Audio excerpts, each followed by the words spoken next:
Hello, Senator. How are you? What is this? Using the IDC.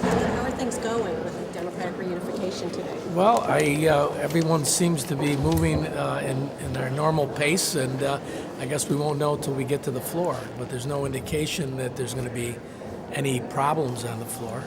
It's going to be a light calendar, and it's probably be a light calendar until this election is resolved next week.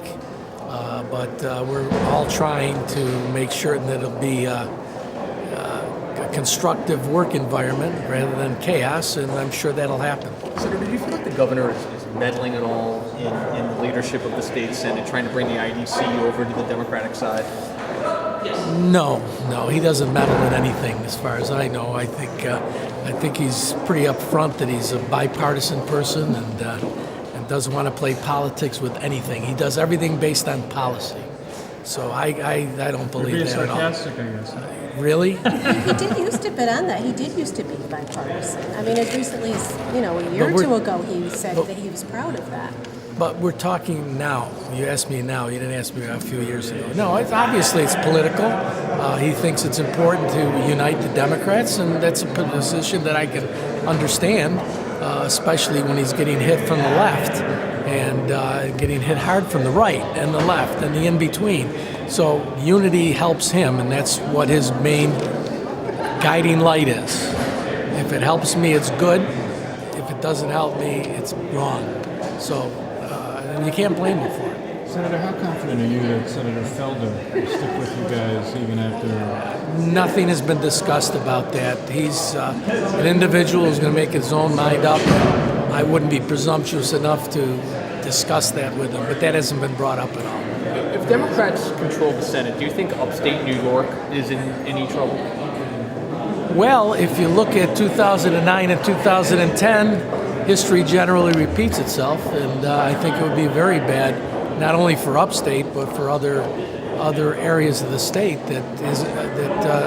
other than the city. So I think there's a big problem if that occurs. Yeah. So any comment on the state conservatives backing Cuomo? No, it was disappointing, obviously. I thought I had a good record with the Conservative Party, but sometimes record and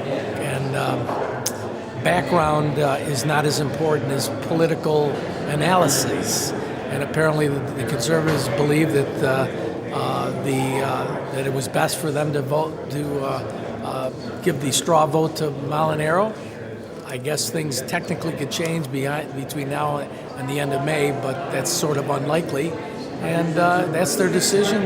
They're the individuals who run their party, and I obviously disappointed, but I can live with it. The world will go on, especially my life will go on. Your campaign will work. Well, we'll see. We just was announced today. I learned about it yesterday. We'll explore different things, but I'm not out of it at this point in time. Are you still committed to staying to the Republican convention, or are you saying that you might not? Again, no, I don't know what I'm going to do at this point in time. Obviously, it's not only a decision on what the Republicans are going to do, but won't have a united Republican Party, and you don't have that candidate with the conservative endorsement as well.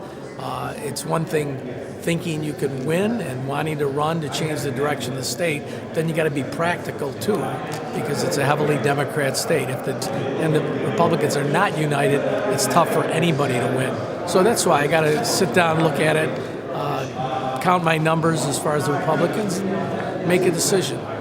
But the clear decision I've made, no matter who's running, that I'm going to do everything I can to make sure Andrew Cuomo is retired at the end of this year. Thank you, Senator. Okay, yeah.